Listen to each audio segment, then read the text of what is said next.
Yeah, hey, Will. I know throughout the season you said you were more focused on getting to a national championship instead of the Heisman and individual awards, but were you maybe a little bummed out that you didn't get an invite to New York? Yeah, that's still the kind of the same thing I'm on right now, just getting to a national championship. But you know, it's God's plan. It's not my plan, so I'm just following what God's got for me, and I'm just gonna keep on rolling. We good. Bryce there. We straight. Michael Casagrande, go ahead.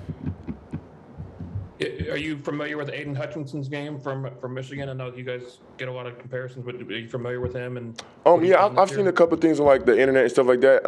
He's a hell of a player. He's very physical. He can pass the rusher. So all credit to him. Congratulations to him as well. Tony, go ahead. Well, Nick talked about yummy rat poison heading into this game. Is the Heisman snub, is that kind of yummy rat poison for you? And do you kind of want to prove yourself to voters? Nobody. I have nothing to prove to anybody. It's all what I do. Nobody expectations higher for me. Nobody standards gonna be higher for me. It's all about what I do and the expectation I have for myself. So I'm just gonna keep doing what I've been doing this whole season. Nick Kelly, go ahead.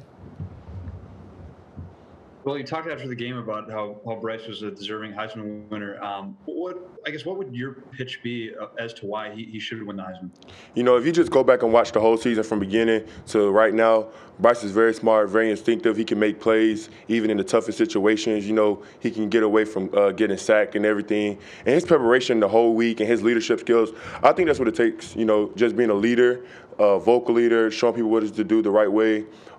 He comes to work hard. He never slacks. And I think that's why he should be where he is. And obviously he's there. So that's why I think that. Mike Rodak, go ahead. Yeah, I think you were in Charlotte last night for the Nagurski. Just when did you find out about the Heisman finalists? And is that during that whole banquet that you were at? It was kind of like right before I found out. So, yeah, it was going on while I was there. Just to, I guess, follow up on that, just what was it like to be at that banquet and to win the Nagurski? It meant everything. He was a hard player, a really hard player. His story and everything of how he became the man he was and the person he was and the people he impacted, and the people who won that award before me, it's a tremendous blessing, and I'm happy that I was able to win that award, and it means the world to me. Charlie, go ahead. At the banquet on Sunday, your teammates recognized you as not only a team captain, but the most inspiring player. I know individual accolades may not be something you focus on, but what does it mean for those two things to gain those, given that your teammates vote on them? I think it means a lot. I have to stand here to say that I am that person because of my teammates.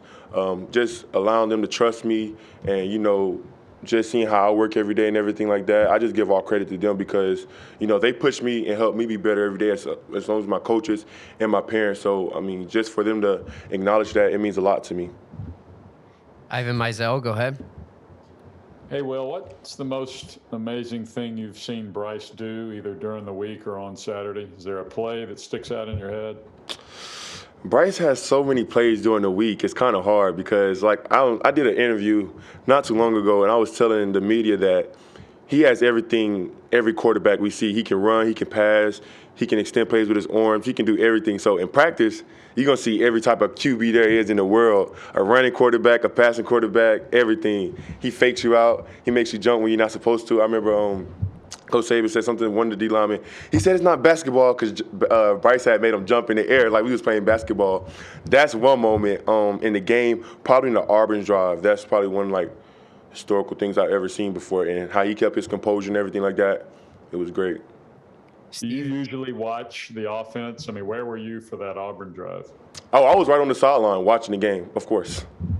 You try to watch the game. You're not back there resting or anything like that. Oh, at this point in time, we was all up watching the game. But if it was just like a normal offensive drive or something like that, we sit down and talk as a defense just to make sure everything's going good. Steven, go ahead. Will, you talked about all the young Bulls that went out there and played their games in the SEC Championship. But in practice, what has you impressed the most about Seth McLaughlin on the offensive line? I remember Seth from high school, And me and him used to always talk and see if we was going to ever go against each other because he was in the same classification I was. And I always knew Seth had a little scrappiness in him. He wasn't no pushover. He was going to have a little scrappiness in him.